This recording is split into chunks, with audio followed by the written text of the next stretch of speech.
How to fix YouTube dark theme not working on desktop. So let's get started. First of all, open any web browser and search for YouTube. And make sure you are logged into your YouTube account. Once logged in, simply tap on the profile icon or initial of yours at the top right corner of your screen. Then a drop-down menu will appear out of it.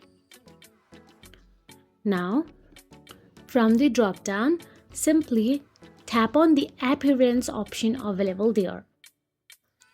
Once you tap on the appearance, you will get to see 3 options available there.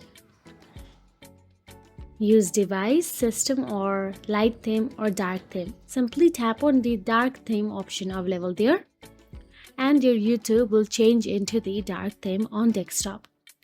And so that is it. If you found this video helpful, please like, share and subscribe our channel, and thank you so much for watching.